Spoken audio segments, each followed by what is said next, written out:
Well, the pot continues to boil in the Ukraine, and the entire world is focused on what may happen next. America has made the pledge to support its NATO allies.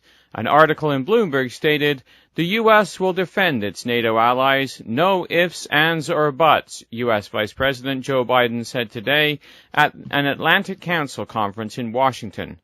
Secretary of State John Kerry said at the conference yesterday that unlike Ukraine, which isn't a NATO member, and where alliance nations have ruled out war, a move against a treaty ally would have grave consequences.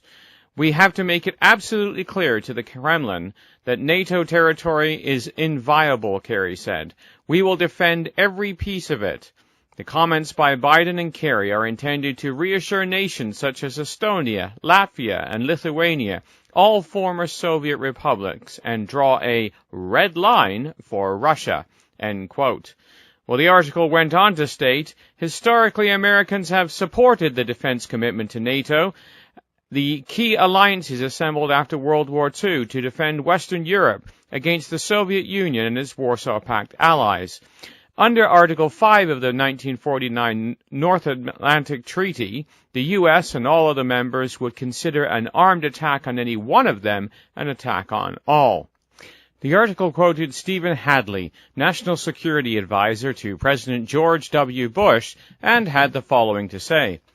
"I think this is also about shattering NATO and potentially shattering the EU, because if he were to do something in the Baltics and we did not respond, that's the end of Article 5, that's the end of NATO. Potentially, this is not just about re-establishing some kind of Russian empire, it's quite frankly an effort to see how far he can go to disrupt NATO and perhaps even disrupt the European Union." Well, there's a lot of fear throughout the Baltic States. The same Bloomberg article also stated, the Estonians are scared to death that Putin will threaten them as he has the Ukrainians, Republican Senator John McCain of Arizona said this week. The response from Joseph Biden, America's vice president, was also given. In response to Russian aggression, America is taking steps to make clear that our allies will all honor the solemn commitments under Article 5 of the NATO treaty. That is an absolute ironclad guarantee. Responding to the Ukrainian crisis, Canada announced the movement of HMCS Regina, currently deployed to the Arabian Sea, as a supply ship to join NATO's Marine Group 1, which patrols the Mediterranean Sea. NATO's news agency reports that this group was deployed April 22nd to the Baltic Sea. The group is made up of 5 ships, 2 from Norway, 1 each from Belgium, Holland, and Estonia. They are mostly minesweeping vessels, except for the Norwegian frigate Valkyrian, which is the flagship of the group. Canada's supply ship is to join the group. Canada's Prime Minister announced 6 CF-18 fighter jets from Quebec are to leave for Romania. The Canadian planes joins a force of fighter jets from Poland, the United Kingdom, Denmark, and France to help police NATO air over the Baltic. NATO's news service reported that Poland has MiG-29s, 4 British Typhoon jets operating out of air bases in Lithuania, and the Danes have 4 F-16 jets operating out of Estonia, while the French have 4 Rafale jets operating out of Poland. The Chinese news agency reported that America is calling on NATO nations to increase their spending. The article stated that top American envoy John Kenvoy has cautioned, "We cannot continue to allow allied defense budgets to shrink. Clearly, not all allies are going to meet the NATO benchmark of 2% of GDP overnight or even the next year, but it's time for allies who are below that level to make credible commitments to increase their spending on defense over the next 5 years. The article went on to state, he once again alleged that Russia has taken not one single step to help to de-escalate tensions in eastern Ukraine, but rather done the contrary. It was also reported by WND last week. Defense Secretary Chuck Hagel has said that as many as 10,000 U.S. troops could be deployed in Poland. Well, this all sounds well and fine, but Obama's administration doesn't exactly have a good record of drawing red lines. Not only this, but Europe is very afraid of any military action. The New York Times reported on the 16th of April, Chancellor Angela Merkel of Germany and other leaders here have for weeks made it clear that they will go along with tougher sanctions, while cautioning behind closed doors that a serious rupture in business and other ties could take years to heal. Germany depends on Russia for up to 40% of its natural gas. Ms. Merkel and President Vladimir Putin of Russia talked by telephone on Tuesday evening, according to the statements from both governments. In Berlin, a government spokesman, George Streiter, underlined that the two leaders did not necessarily come to any meeting of the minds, let alone a shared assessment of Ukraine, as Mr. Putin was quoted as saying, verged on the brink of civil war. Interestingly, the New York Times quoted German Foreign Ministry spokeswoman Susanne Kleble as stating, Europe speaks with one voice and is coordinating closely with the United States. This is spine-chilling when you consider the words of Revelation 17, verses 12 to 14. The 10 horns which thou sawest are 10 kings, which have received no kingdom as yet, but receive power as kings 1 hour with the beast. These have one mind, and shall give their power and strength unto the beast. These shall make war with the Lamb, and the Lamb shall overcome them, for he is Lord of lords and King of kings, and they that are with him are called and chosen and faithful. Well, right now, the one mind has a clear statement. We're terribly afraid of the Russian bear. As Revelation states, ultimately, the alliance of Europe will be coordinating with the beast, ridden by the harlot, and not with America. The Bloomberg article cited earlier also quotes Angela Merkel speaking in Aachen, Germany, the old capital of Charlemagne's Holy Roman Empire. She says, we in Europe are very much in agreement that a military resolution of the problem cannot happen. It is not on the agenda. War is not a solution, and we have to find other ways. End quote. So, if Putin knows that war is not on the agenda, what does he have to worry about? America cannot go it alone without Europe on European soil. The clouds of appeasement are blackening the skies of Europe once again. In 1938, the lone voice of Winston Churchill rang out while the government of England claimed peace in our time. He said, we do not suppose that this is the end. This is only the beginning of reckoning.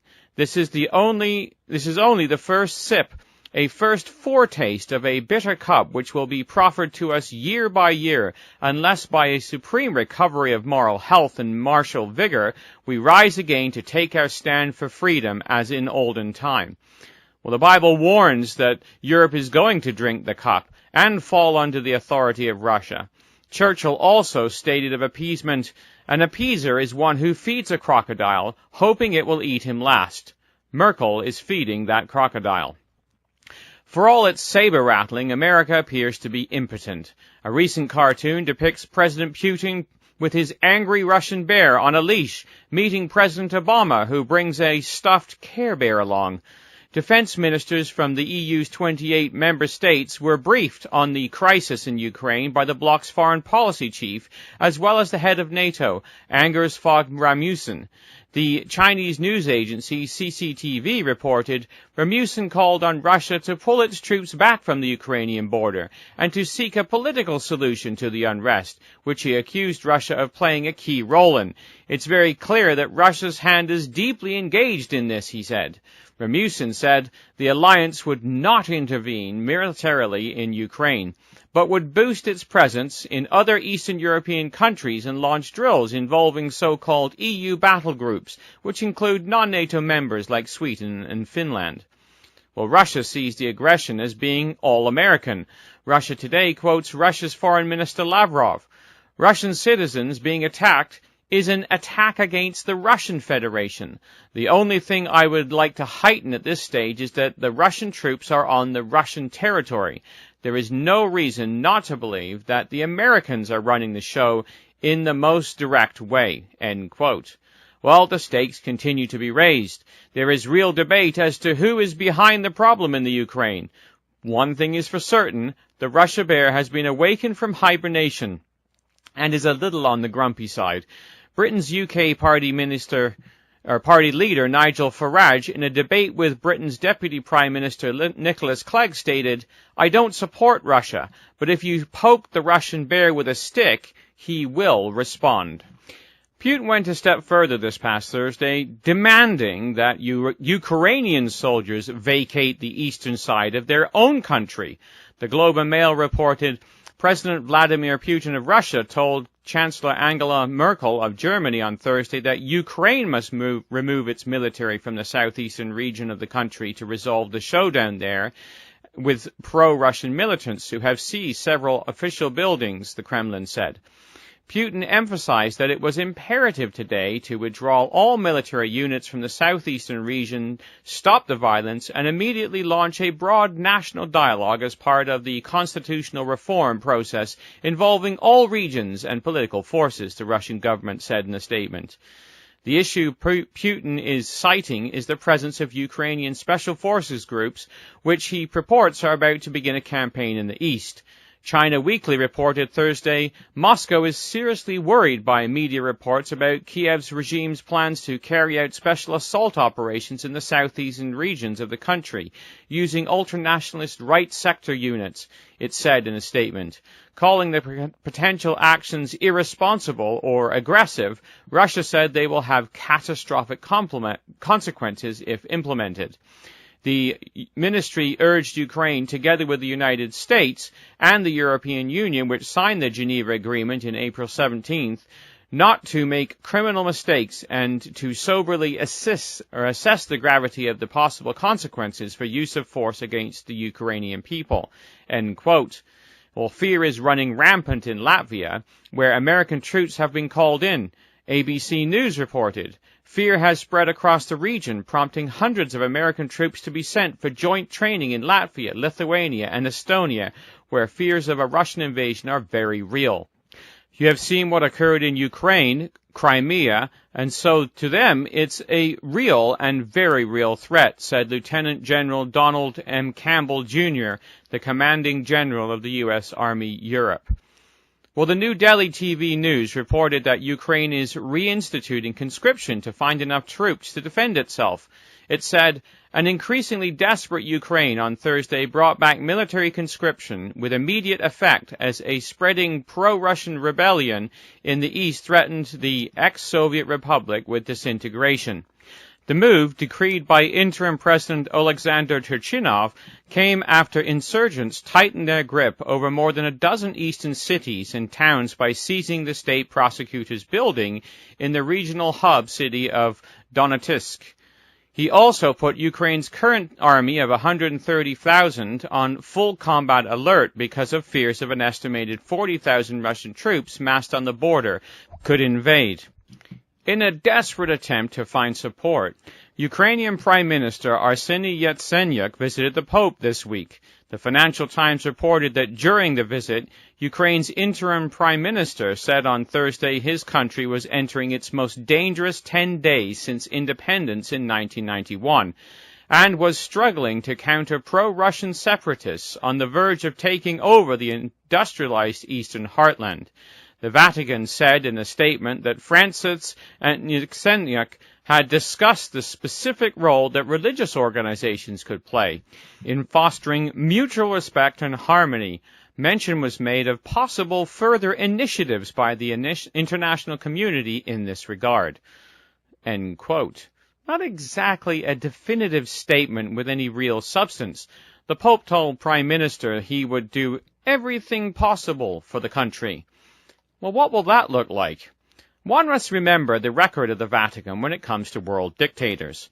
Cardinal Pacelli, later become Pope Pius XII, signed a concordant with Nazi Germany because of a common enemy, atheistic communism.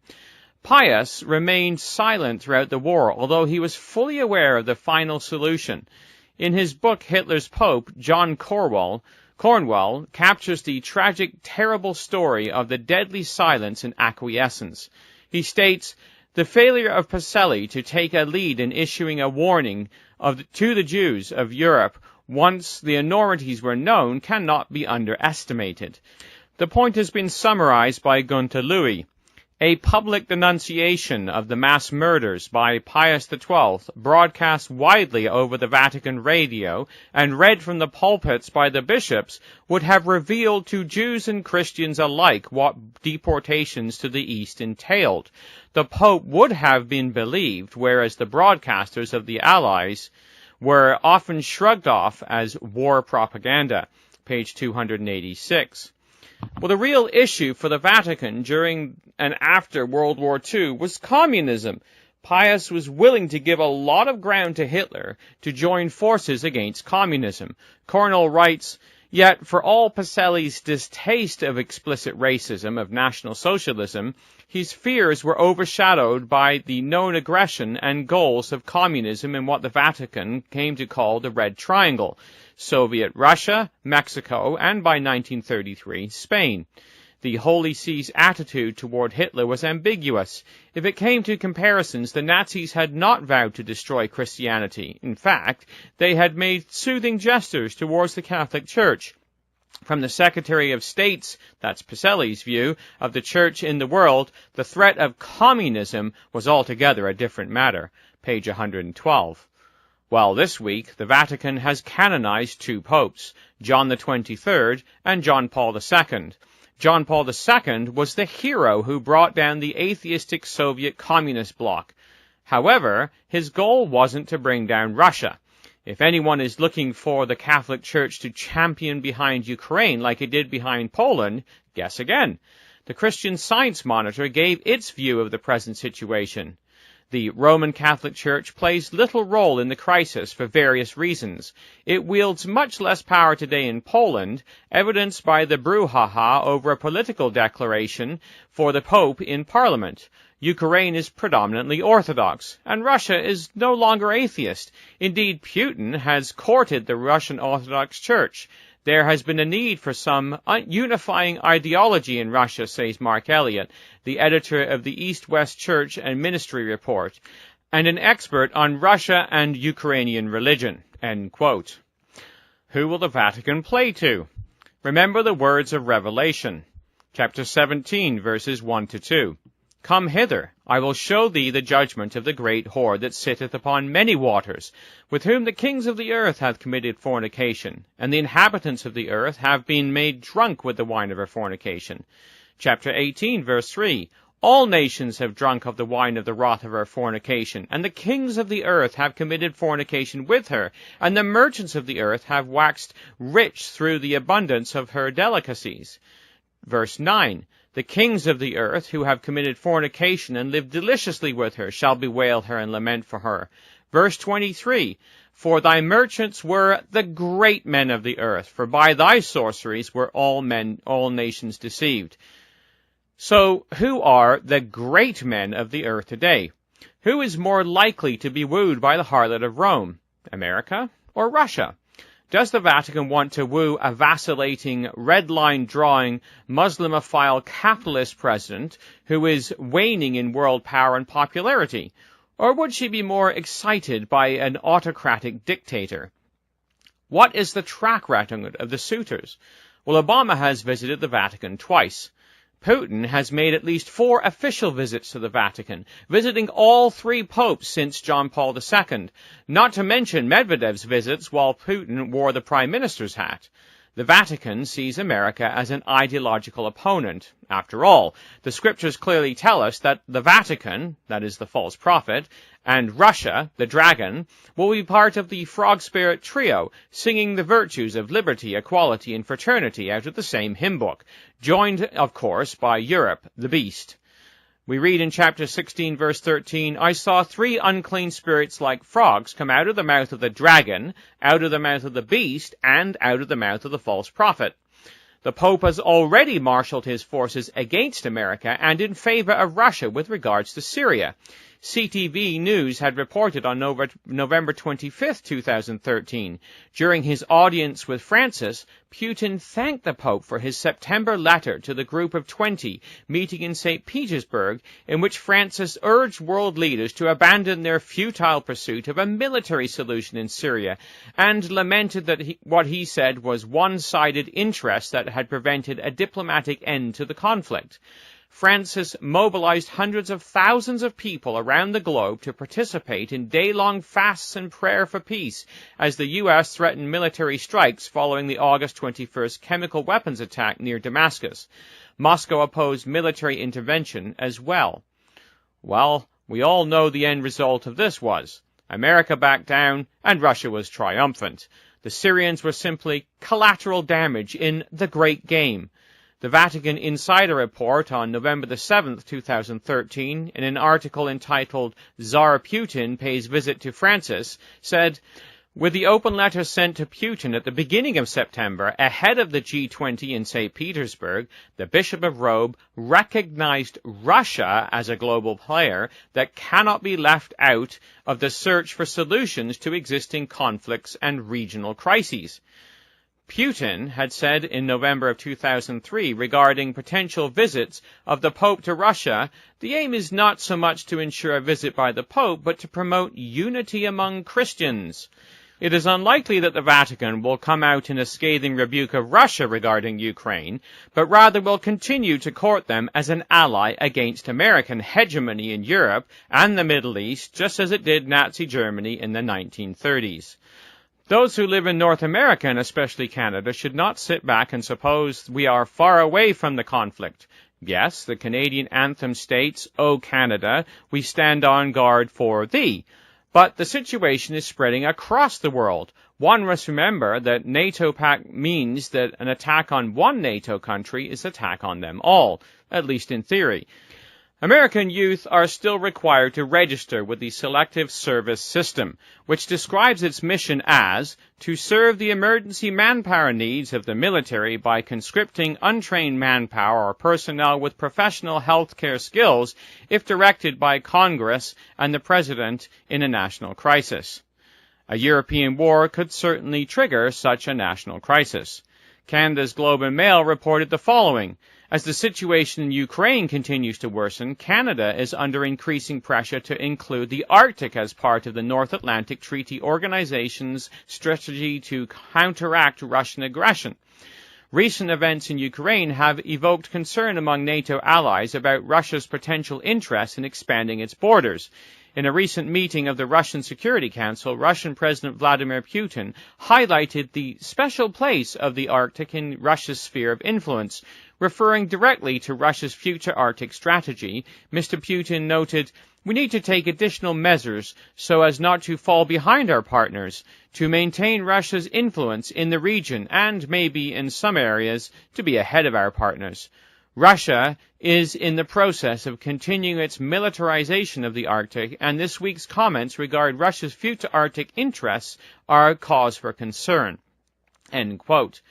Canada does not have conscription in place, and the War Measures Act cannot be used to invoke it. However, the International Emergency Act grants the government sweeping powers. It is defined in the Act.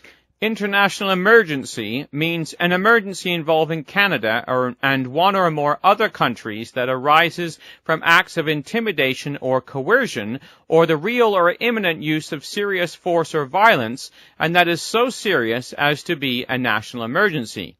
If invoked, basic rights are forfeited and the government is given the authorization of or direction to any person or any persons of a class of persons to render essential services of a type that that person or persons of that class is competent to provide. End quote. So as the world pot continues to boil, we must be diligent to put our own houses in order and prepare to face whatever time of testing could confront us before our Lord returns. For the Bible in the News, this has been Jonathan Bowen. Tune in next week to BibleInTheNews.com.